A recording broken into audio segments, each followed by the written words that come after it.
Haleluya. Bilang dulu sama samping kirinya, senyum kawan.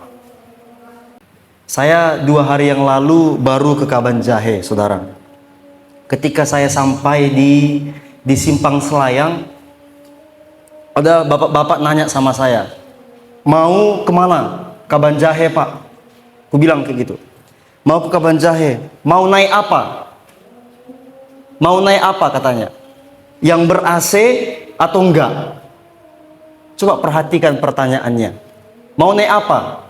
Yang ber-AC atau enggak? Harusnya dia tanya, Bapak, abang mau naik apa? Sutra, Sinabung, Almasar, Murni, mau naik apa abang? Tapi dia bilang sama saya, mau naik yang AC atau enggak? Kira-kira tahu enggak saudara, bus mana yang ber-AC ke Kabanjahe? Almasar ya. Di antara 5 bus ke sana, yang pakai AC cuma 1, Almasar.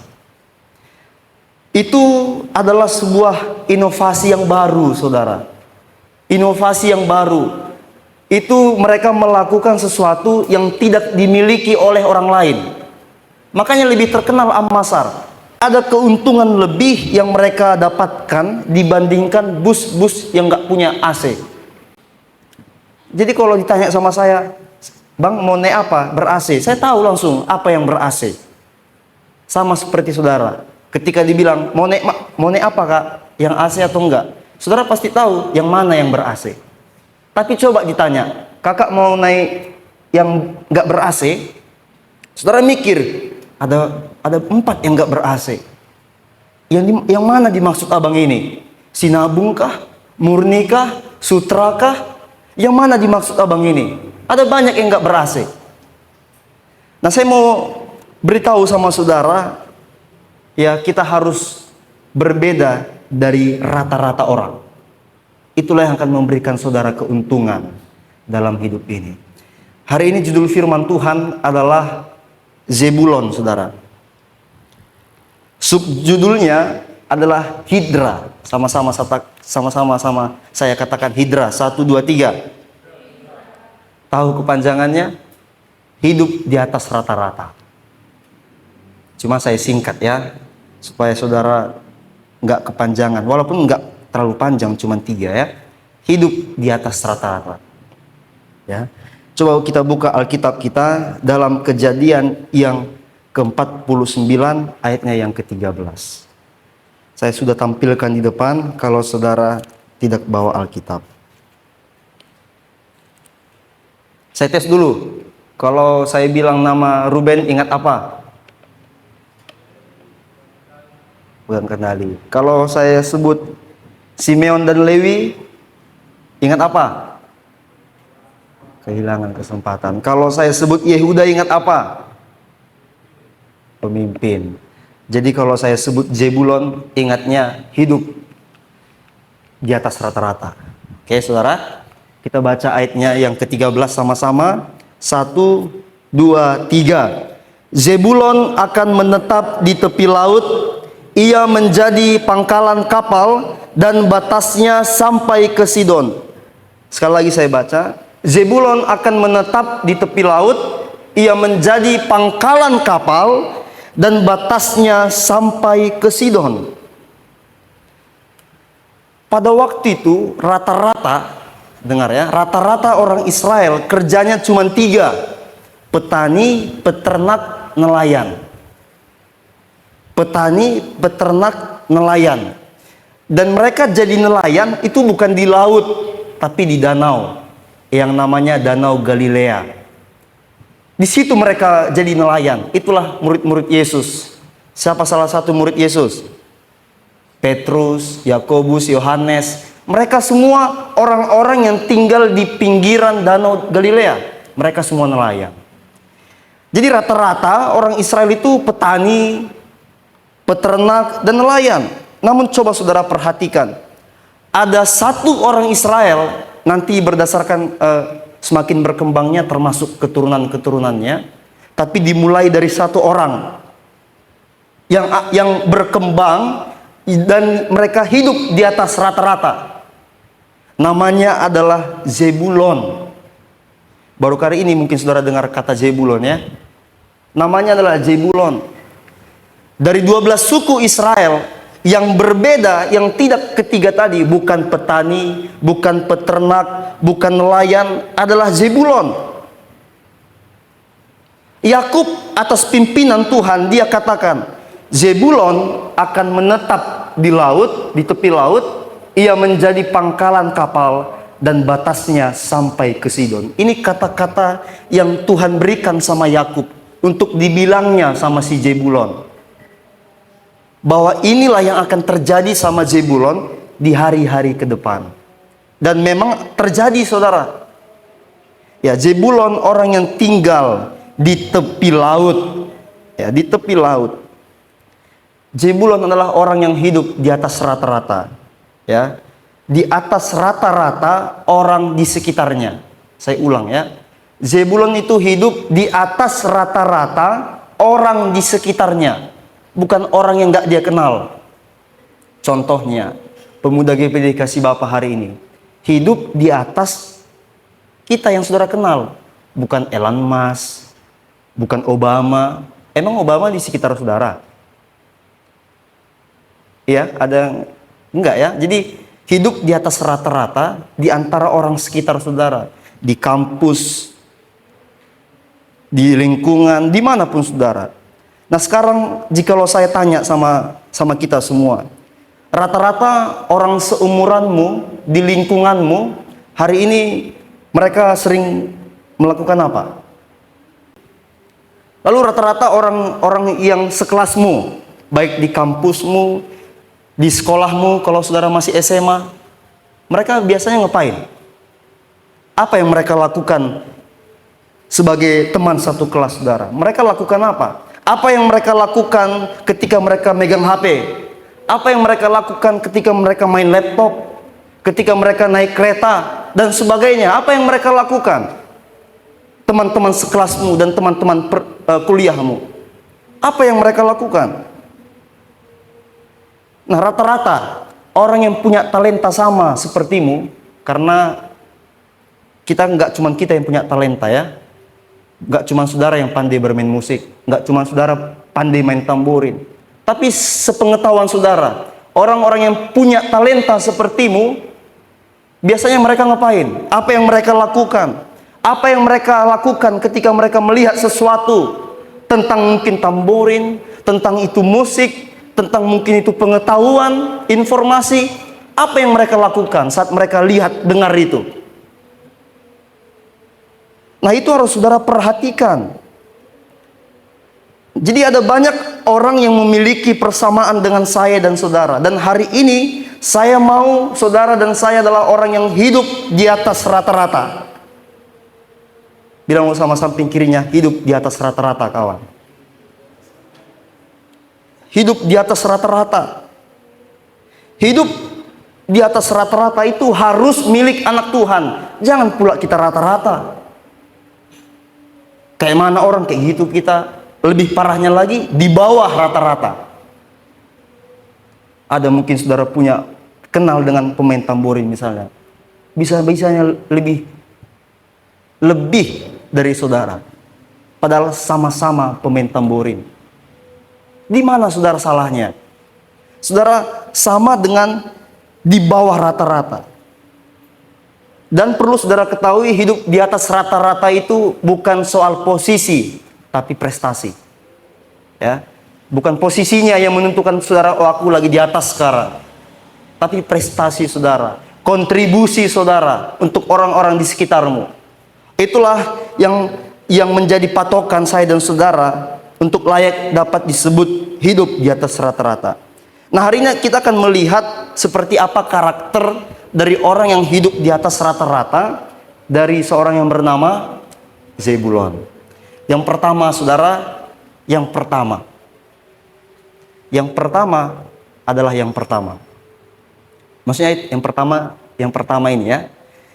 Apa yang saya maksud yang pertama? Saya akan baca sama saudara ayatnya yang ke-13 bagian A. Zebulon akan menetap di tepi laut.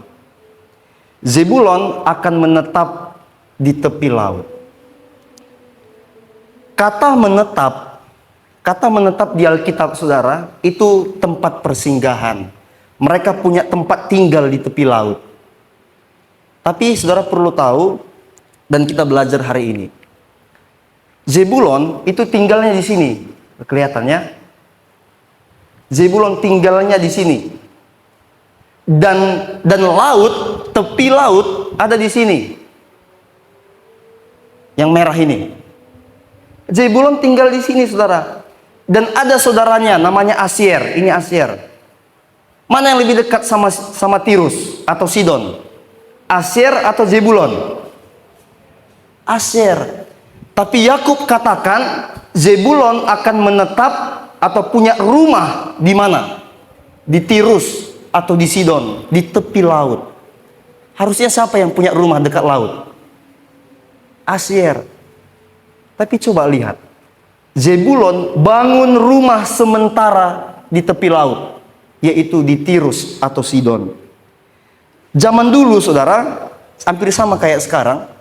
Ya, saya 2 minggu lalu ketemu bau saya. Mereka tinggal di Rantau Parapat, dekat Tanjung Balai. Terus dia bilang, "Mang, ayo kita ke Tanjung Balai." Ngapain, Bu? Di sana banyak monja. Bah, di sini juga banyak, Bu. Aku jawab gitu. Enggak, di sana barang pertama kali nyampe itu di Tanjung Balai. Jadi monja-monja yang di sini tuh pertama kali nyampe di Sumatera itu di Tanjung Balai. Kenapa di Tanjung Balai? Karena Tanjung Balai di tepi laut. Tanjung Balai itu di tepi laut.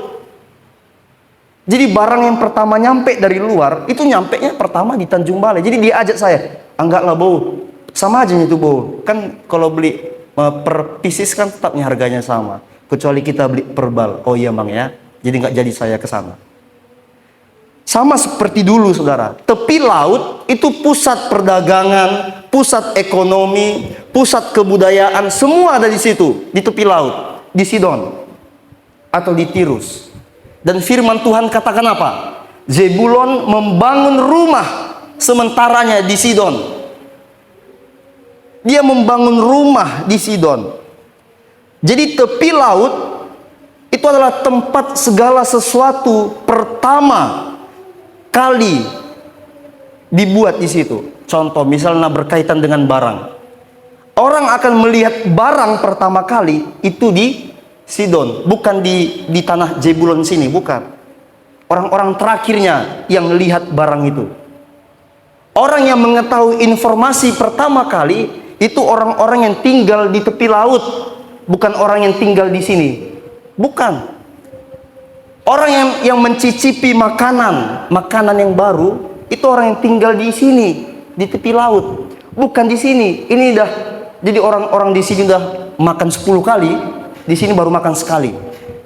Kan baru disebar, baru nyampe. Tapi orang di tepi laut semua serba pertama. Mengapa saya berikan poin pertama tadi, jadi yang pertama? Ciri-ciri karakter dari orang yang hidup di atas rata-rata, dia mau segala sesuatu dia yang pertama. Dia mau segala sesuatu dia yang pertama. Dia yang pertama.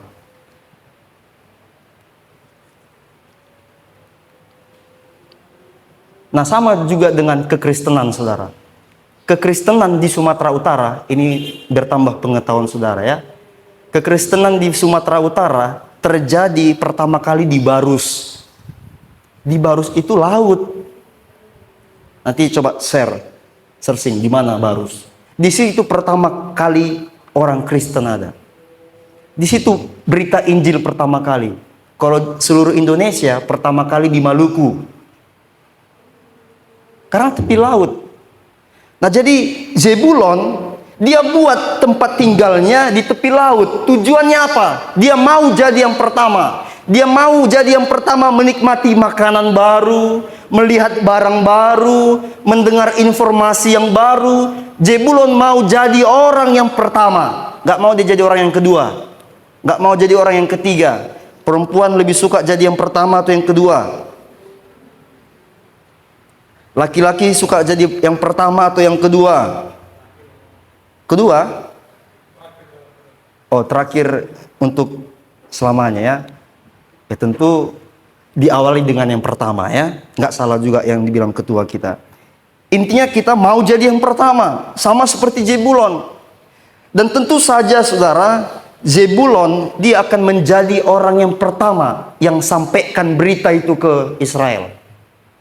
Dia akan menjadi orang yang, aku dapat ini loh, aku punya ini loh, aku tahu ini loh. Dia yang sampaikan beritanya. Dia pengen jadi orang yang pertama. Dia mau jadi yang pertama. Nah, jikalau saya tanya hari ini saudara, berapa banyak di antara saudara yang mau melakukan atau yang mau mengetahui apa yang tidak dilakukan orang atau apa yang tidak diketahui orang di sekitar saudara? Maukah saudara menjadi orang yang pertama melakukannya, menjadi orang yang pertama mengetahuinya? Itu karakter dari orang yang hidupnya di atas rata-rata. Hidupnya di atas rata-rata.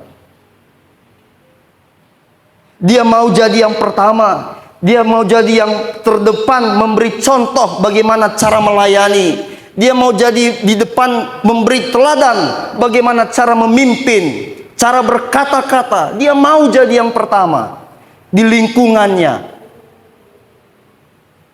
di sekolahnya, di perkuliahannya. Jadi yang pertama, jadi contoh. Memulai banyak hal yang pertama kali di sekitarmu. Itu yang harus saudara ingat dan saudara coba lakukan. Bukan hanya mau melakukan, kita juga belajar jadi orang yang pertama menerima sesuatu yang mungkin saudara itu keras kata-katanya. Tapi kita mau belajar menerima yang keras-keras untuk pertama kali di lingkungan kita. Mungkin kalau teman-temanmu ketika dikata-katai keras, tentu ada banyak nasihat ya, nasihat lembut, sedang, keras. Tapi kalau dikasih keras mungkin teman-temanmu banyak yang nggak tahan. Tapi jadilah anak-anak Tuhan yang hidup di lingkunganmu, kalau ditegur dengan keras, terima. Jadi yang pertama. Jadi yang pertama orang yang mau berubah ketika tahu saudara punya salah. Jadi orang yang pertama. Mungkin orang lain harus berulang kali dinasehati, tapi sekali saja bagi saudara ketika saudara tahu saudara salah, saudara berubah. Jadi orang yang pertama di lingkungan saudara yang cepat berubah. Cepat tahu kalau dia salah. Jadi yang pertama saudara. Jadi yang pertama saat orang gak mau taat, saudara mau taat. Jadi orang yang mau mengorbankan waktunya saat orang gak mau mengorbankan waktunya. Tentu melihat apa yang terjadi di sekitar saudara. Makanya coba lihat teman-temanmu dan lakukan apa yang gak mereka mau lakukan. Ketahui, tambahkan informasi dalam hidupmu untuk informasi yang mereka tolak. Nah, itu akan membuat saudara hidup di atas rata-rata. Nah, baik perempuan, ya kalau cari laki-laki itu harus yang di atas rata-rata. Wih, nggak ada amennya. Berarti mau rata-rata semua, biar ku cari. Atau yang mau di bawah rata-rata, banyak ku kenal. Jadi perempuan kalau cari laki-laki, cari yang di atas rata-rata. Laki-laki di atas rata-rata itu saudara adalah laki-laki yang mau kasih contoh. Kasih contoh. Kalau dia tahu dia salah, dia kasih contoh, dia berubah. Karena perempuan ini harus tahu. Dia lihat teladannya dari laki-laki. Kalau laki-laki yang kau dekati atau sekarang yang menjadi pasangan nggak tahu berubah, nggak tahu cara berubah, nggak tahu kalau dia salah, itu orang di atas, bukan di atas, rata-rata. Ya, dan dia di bawah rata-rata. Laki-laki cari perempuan yang di atas rata-rata. Udah nggak ada amennya. Mau yang di bawah rata-rata, aku punya nomornya hari ini. Cari di atas rata-rata perempuan. Perempuan yang di atas rata-rata itu tidak pilih teman-teman. Maaf, tidak pilih teman. Rata-rata perempuan, coba lihat saudara. Perempuan kalau misalnya SMA nih, saya baru jumpa atau saya juga pernah lihat, kalau pulang sekolah itu aja temannya. Itu aja temannya. Dia tunggu temannya. Mungkin temannya nggak pulang dia sekolah. Jarang laki-laki gitu. Biasanya ganti-ganti temannya. Itu kebiasaan salah satu perempuan yang saya lihat di sekitar saya. Nggak tahu bagaimana di sekitar saudara. Cari perempuan yang nggak pilih-pilih teman. Aku mau suku Karo aja lah. Aku mau suku Batak. Aku nggak mau suku yang itu. Aku nggak mau suku yang ini. Nah, perempuan juga yang di atas rata-rata itu perempuan yang mandiri, bukan mandua. Tahu artinya? Mandinya sendiri, bukan mandinya dua-dua. Jadi laki-laki kalau ada perempuan yang mau mandi berdua, udah langsung cari yang lain karena dia di bawah rata-rata. Harus yang mau mandi sendiri. Bang, aku nggak bisa mandi sendiri. Jadi apa, Dek? Temanilah aku, Bang. Jangan gitulah, Dek. Gimana? Langsung cepat laki-laki meresponnya kayak gitu-gitu ya. Jadi laki-laki itu perempuan rata-rata ya, yang mandua ya. Nah, ada banyak tentu orang-orang di sekitar saudara. Sebagai anak Tuhan, coba lihat apa yang nggak mereka lakukan. Saya kasih contoh dalam diri saya, saudara. Saya udah pernah kasih contoh ini. Saya punya teman satu sekolah saya yang belum pernah membuat apa yang mereka tahu di media sosial mereka. Bahkan kata-kata rohani nggak pernah. Nggak pernah. Coach gitu nggak pernah. Atau saya nggak tahu apakah nggak pandai buatnya, atau memang nggak pernah memikirkannya. Tapi belum ada teman saya, satu angkatan saya yang kayak gitu. Dan bagi saya sedang ada di atas mereka. Coba perhatikan bagaimana orang-orang di sekitarmu. Jadi pemuda itu belajarlah hidup di atas rata-rata. Mau jadi yang pertama, amin. Amin. Ya, bilang sama samping kirinya, jadi yang pertama selalu ya kawan.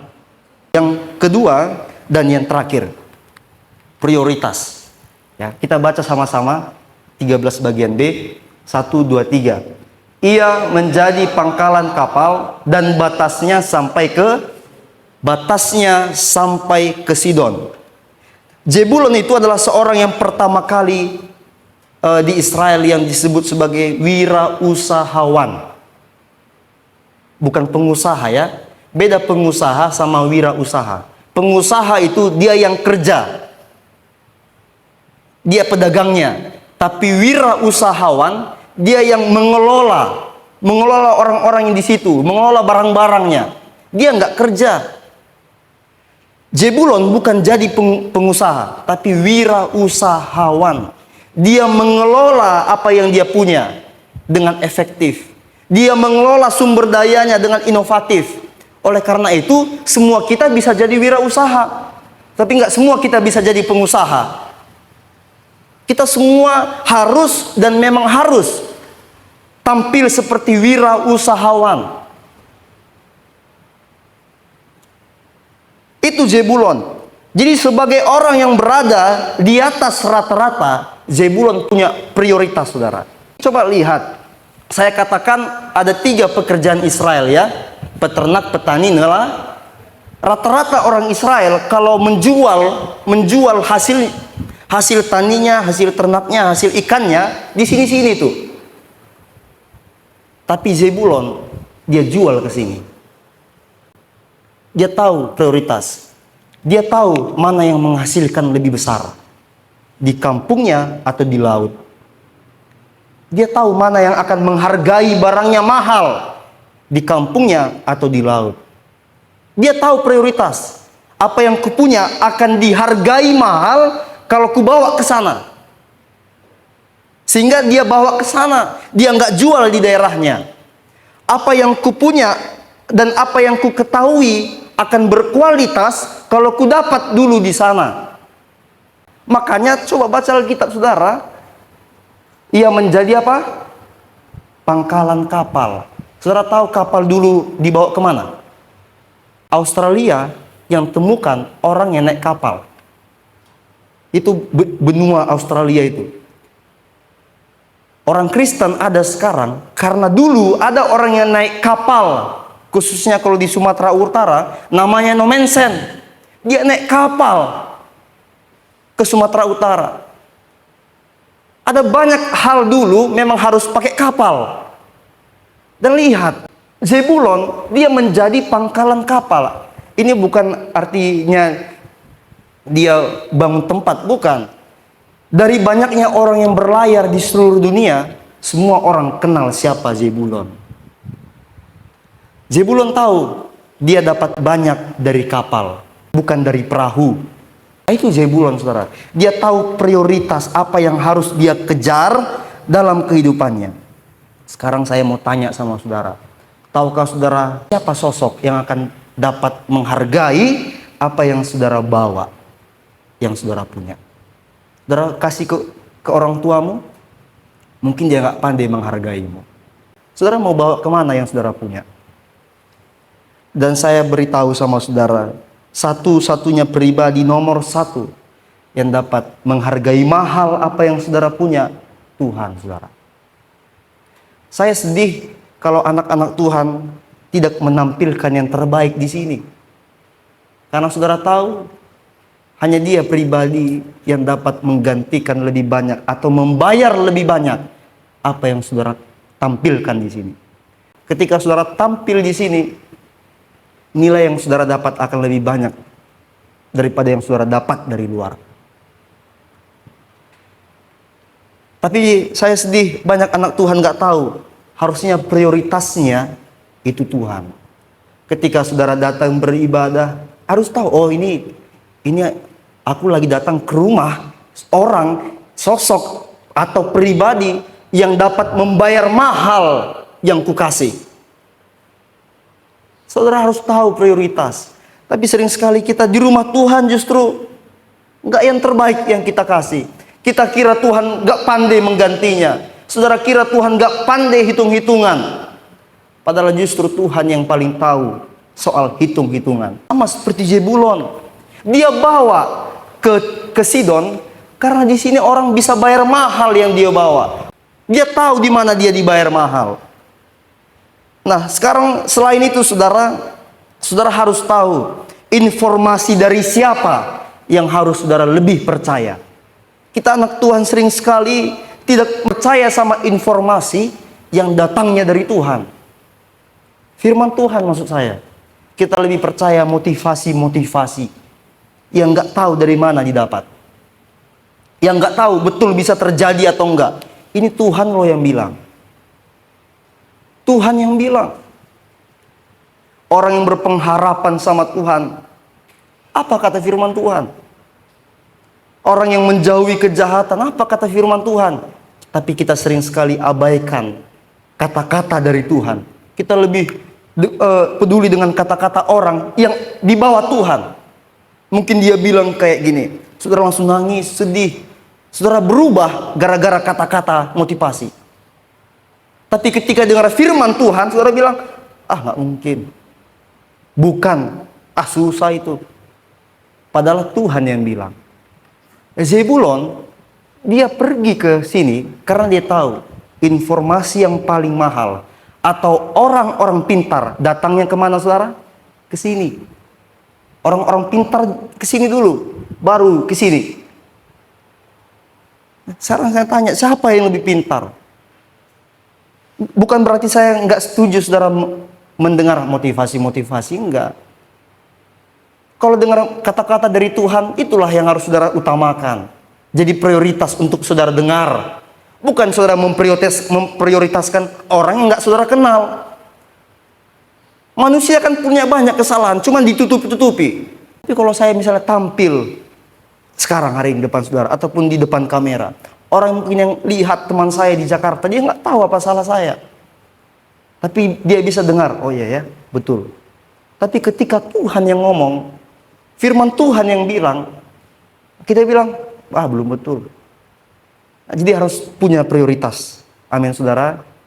Ya, kalau datang ke rumah Tuhan, kasih yang terbaik. Karena cuma Tuhan yang tahu menghargai yang terbaik yang saudara kasih atau keluarkan dalam hidupmu. Kalau dengar Tuhan ngomong, dengarkan Tuhan ngomong. Karena hanya kata-kata Tuhan yang dapat dipercaya, saudara. Bahkan orang tua kita pun nggak selalu dapat dipercaya kata-katanya. Waktu saya SMA, masih jam 6 saudara. Bapak saya bangun bilang jam 7. Karena dia bilang jam 7. Saya mandi pun nggak mandi lagi waktu itu. Nggak gosok gigi. Bayangkan nggak gosok gigi ke sekolah. Karena dia bilang jam 7. Karena seingat saya jam 7 saya harus di sekolah. Bisa dipercaya orang tua? Bisa, tapi nggak semua bisa dipercaya. Tapi tidak dengan Tuhan. Amin saudara. Ya, hidup di atas rata-rata, dia tahu prioritasnya. Kasih ke siapa lebih banyak. Kasih ke siapa lebih besar. Tampilkan kemana yang lebih baik. Siapa yang bisa menghargai saya dengan mahal? Cuma Tuhan. Informasi mana yang benar? Informasi mana yang dapat dipercaya? Tuhan yang paling tinggi.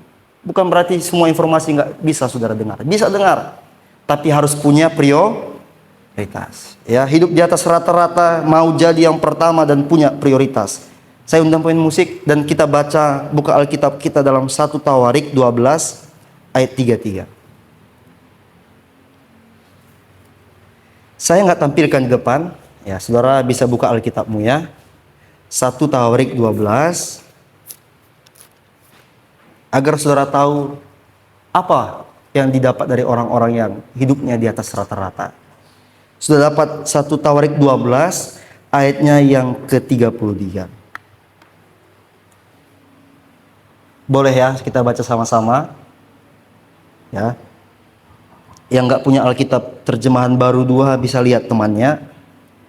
Ayat 33 saudara saja baca, perempuan dan laki-laki. 1, 2, 3.